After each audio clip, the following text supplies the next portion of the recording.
We're on a spiritual journey, all of us, as we walk through our earth lives. And my mission always is to show everyone that there is an eternal life after this. And today's show will have many different aspects with apports and prophecies and things that have come true for people who've experienced my work in the metaphysical realm. And again, my message is always the same. Whatever faith you have, hold on to it. Keep it close to you. It enhances your life. And just to let you know that the soul is eternal and they can communicate with us on every level if you just have an open heart and an open mind. Carol is here today to explain some of her experiences after having come to some of my sessions. And particularly the ones she's about to explain do show us that there is a higher power beyond our earthly realm that watches over us with light and love. And I'd like to introduce Carol today. Thank you for coming. Oh, you're welcome, Linnea. And we've known each other for about 6 years. About 6, 7 years. Okay. And maybe I can explain that one night I was doing an event in Marblehead, and you were one of the guests. And I believe, correctly, you might have been a little bit late, and I think your little one didn't want to go to sleep. And when you came in, I said to you, why is the spirit world asking me about your father? And he's showing me a purple hyacinth flower.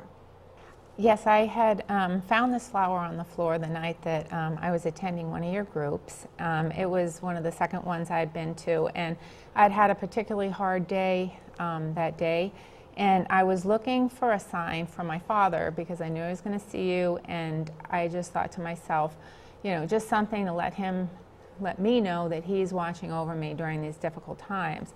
So as I was putting my son to bed, I looked down, and on the floor is this flower, and I'm like, where did this come from? I had no idea. There was no flower arrangement in the room. There's nothing around it. So I picked it up and I walked around the rest of my house, and I was just thinking, you know, just something for my dad tonight. That's what I was looking for. Right. And when I got to the group, you had said to me, your father is showing me a purple heart. And I said, yes, I mean, he did give me his purple heart once many years ago, but I've lost it. And you said, well, he's saying to look for the purple heart, and you're going to get courage and strength from it. And I said, okay. And you said, now he's showing me a purple hyacinth and a flower. And I said, well, I had found this flower on the floor earlier in the evening, and I was wondering what it was. And you had said it's an apport from my father.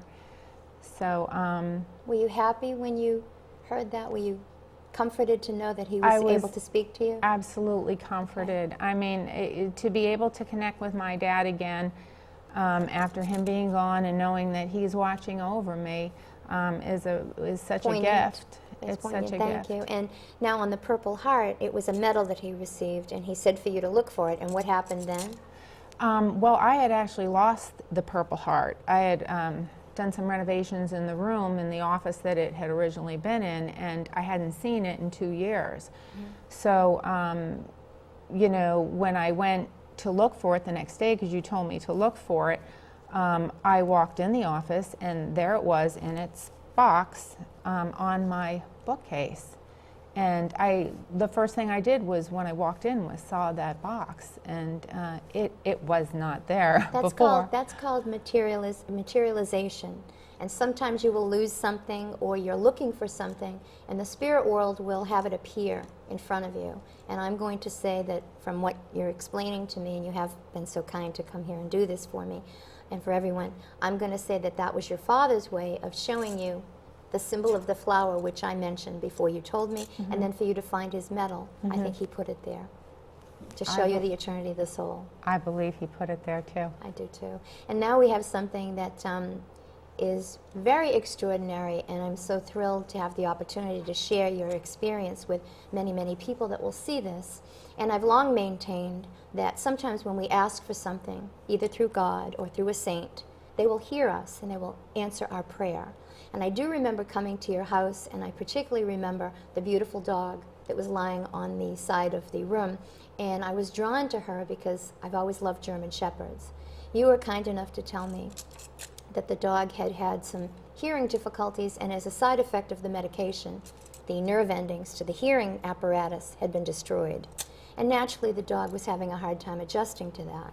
So at the very end of our connection that night, I went over to the dog and I said to you, I would like to petition St. Catherine Drexel.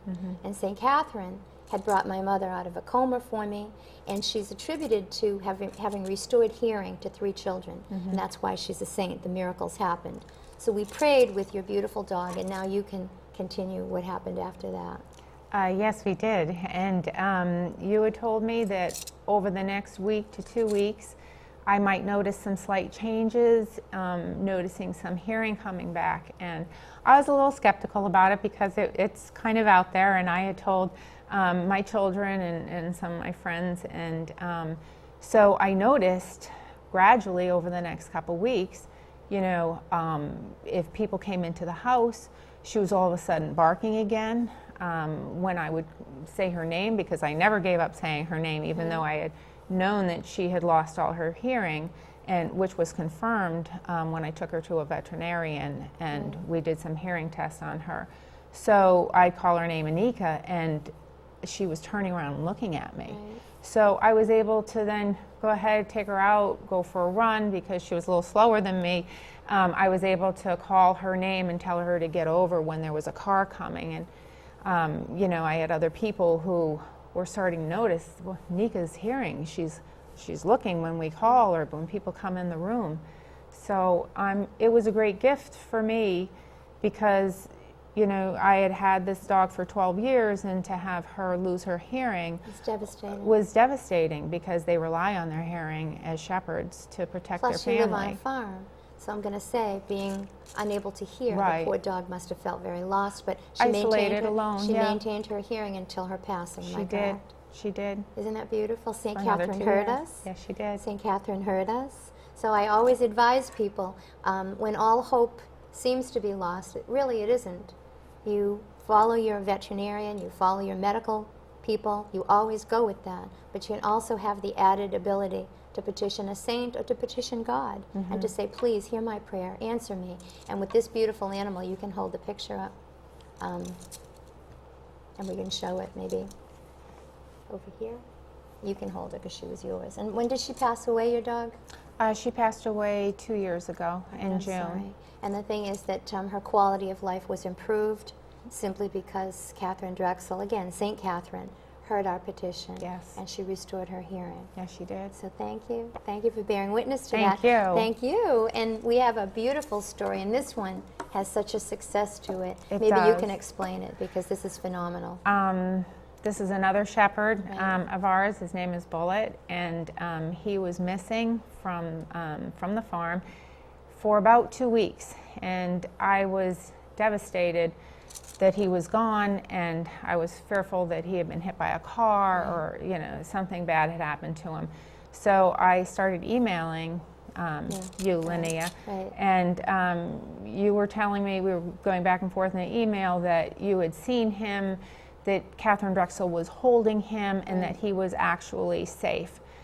And as the days, weeks went by, I kept that hope that we were going to find him again, and you kept telling me that he will be found.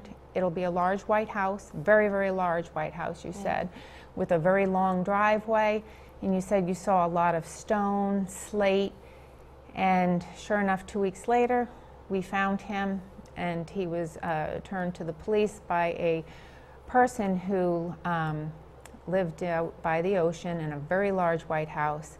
And the scene of the home was exactly how you described, where he was found. And there was a little dog, remember? And there was a little dog. I said he'd be with a little dog. He was with a little dog on a big slate patio out in back of their house, surrounded by the big wall you spoke of. Now, he had lost how much weight? 20 pounds. After being gone for 15 It was a miracle that he had crossed over highways, major roads, and he had survived. He survived. And now you have a computer chip. I do, we do. So if he does get lost, you'll find him again. But again, St. Catherine answered our petition.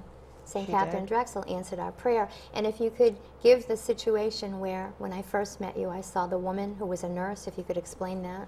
Yes, one of the first times I met Linnea was at a group meeting, and she had told me that there was a nurse, and you saw a white light from a hospital, and that you wanted me to know that everything was going to be okay. It was going to be good news. And I had just found out that day from a good friend of mine who is a nurse that she had breast cancer, and it was a stage 3 cancer. And today it's about 6 years later, and she's cancer free. Okay. And she is fine. I just need to ask you, and I know that you'll be, very open with me. I mean, you're coming here to do this, and I truly appreciate it. As I explained to you, it's very different for me to tell somebody something that's happened, but it's so incredible to have the person come in to explain what they've experienced. To me, that's more validity of it. But when all of this has happened to you over the years, has it increased your faith? Do you feel that you've made this connection? Has it comforted you? Absolutely. Well, from the very first time that I met you, I didn't know you. You walked into this group and you told us, nobody's to say their name. Right. You don't want to hear what anybody's talking about. Right. I had no idea what I was getting into. But the first thing was the nurse. And then the second, you were telling me that there were 2 women who were playfully trying to talk to me over each other. And you said, are they sisters? And I said, yes. Okay. It would be Aunt Florence and Gigi. And you went on to, speak about some piece of jewelry that I had, and I had my grandmother's favorite ring. And I just saw you go around the room from person to person, make these incredible connections, make people cry, pick a tiny town in Turkey where somebody's grandchild was living. I mean, it was just incredible. And from that time, I have this incredible faith that my father's watching over me, that my aunt and my grandmother are watching over me, and it's just so wonderful to be able to connect, and then to have, these dogs know that they were, Nika's hearing had come back and Bullet was found. Well, the other thing is, too, the earth plane is just temporary, and I try to explain that, this that we have, all of this is temporary, it's transient, but the energy that makes us ourselves, that animates us, that's a gift from God. And when God calls us back after this is done, that energy still lives on, and it's the person that was once here. So for your wonderful father to send you the aport of the flower, and then to put the purple heart back where you could find it, and for Catherine Drexel to hear us about the hearing and to bring the beautiful animal home, that has to tell the world. And that's always my message. My message always is that the soul is eternal, and that we will find those people again and our pets again when we go to eternal life, because eternal life is for always. So I have to thank you so, so much for coming in for me, and I'm just thrilled that I was able to help you in any way that I could. And for you to share this with everyone, it lets everybody in the audience realize that we're here to educate, entertain, and enlighten you. And my goal in this lifetime, for me, is to show that the soul is eternal. So again, thank you so much. It was so great to see you. Thank you, Linnea. I can't reach you. Thank you. Today we have some wonderful people who have come in to bear witness to some things that have happened to them after they've had an experience meeting with me. We've known each other for several years, and it's really been a remarkable journey for each other. We've shared some wonderful experiences of bringing people back through retrocognition and doing prophecy, which is a prediction of the future. And I try to explain to people that prophecy comes in a divine capacity. Humans cannot do this. It has to come from the divine realm. And if you look in the Bible, in the Old Testament and the New, it will clearly tell you that if someone is able to give you something and it does come true, then it was given from a divine realm, because you need divine intervention to have this gift. And there are some people out there with it. I'm one of them. And I'd like to introduce Lisa, who's going to talk today about some things that we shared when we first met each other about 7 years ago. I remember that night very well, because I had no idea I was going to be going with my friend. And even though she told me later you could bring a picture or a piece of jewelry, I was totally unprepared. And you said that was okay, and I just went, and I was totally blown away. My father had passed away, and no one in the room had known my name or anything, and that evening I was hoping to hear from him. And sure enough, I'm sitting, and you told me my maiden name. No one in the room knew that, even my friend. I asked for you too. I said, "Who's Lisa?" Who's Lisa? That was you. After that, and then I said, okay, please tell me my grandmother's name, And I was very close to her, and you told me her maiden name and her first name. And I said, okay.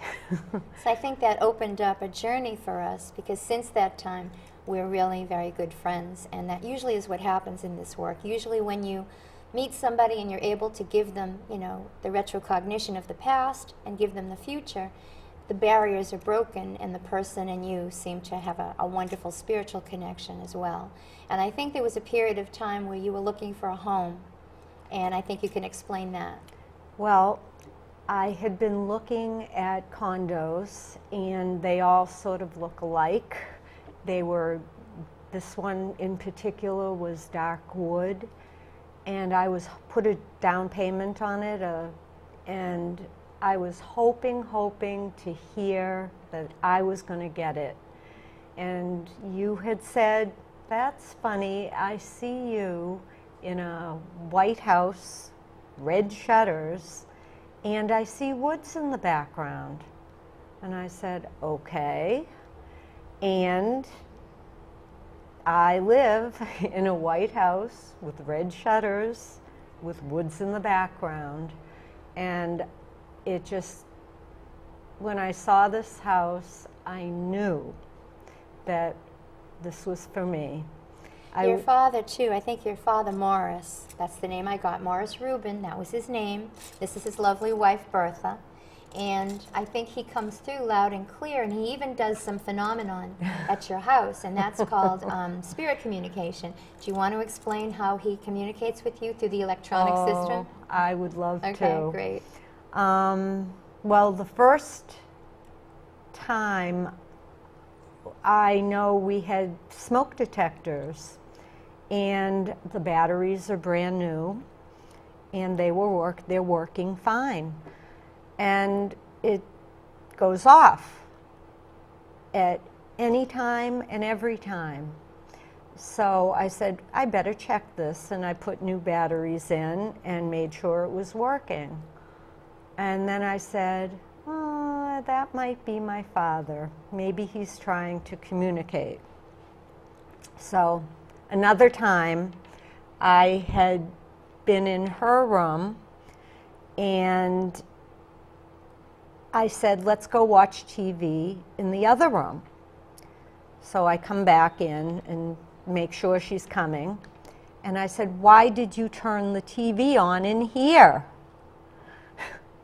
And she said, I didn't turn the TV on. No, I'm so glad you were able to substantiate that, because I try to explain to people on many occasions, they will do electronic things to get your attention. They will turn the television on, they'll turn it off. They'll turn the lights on, they'll turn it off. And they'll make the smoke detector go off at the most opportune times that you're not expecting it. And the other thing that I wanted to explain, and this is probably one of the most special connections, like the other lady that was with us, there are certain connections that you just really, they're so poignant, there aren't any words to describe it. And you have two beautiful children that I think the world of.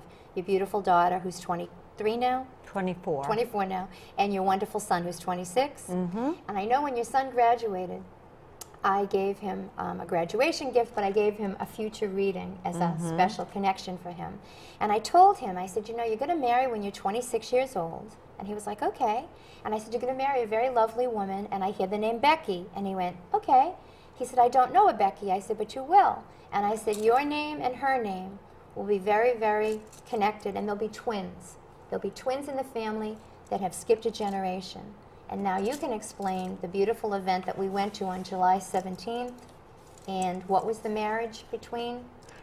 This was between Doug Mandel and Becky Mandel. And same last name. And Doug did not know Becky, and Becky did not know Doug. And the beautiful thing is they met each other.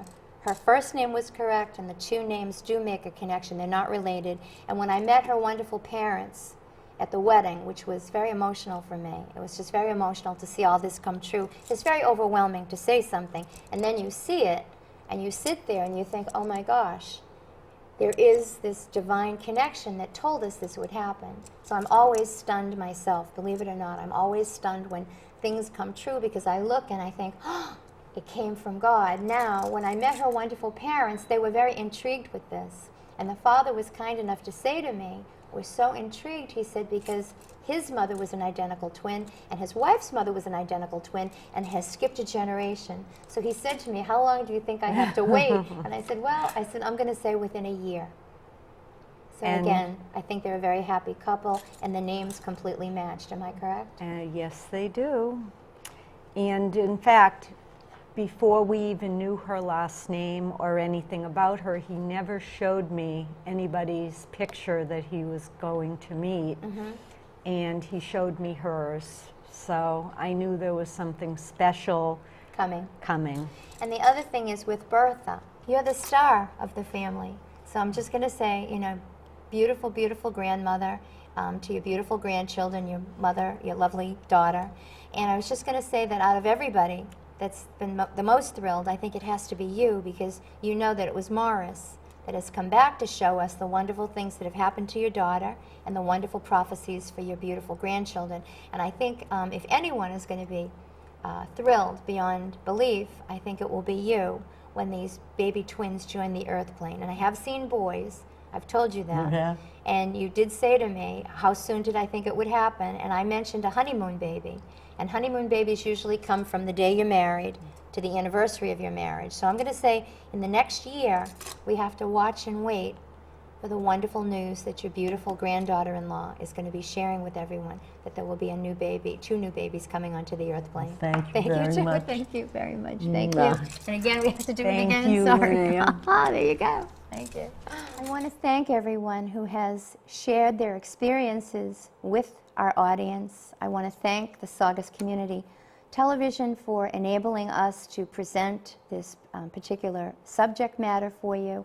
And I just ask everyone to have an open heart and open mind, and to be open to the possibility that your loved ones, including family, friends, and pets, are trying to communicate with you to let you know that they look over all of us with light and love for always. And we all find each other again in eternal life. Thank you.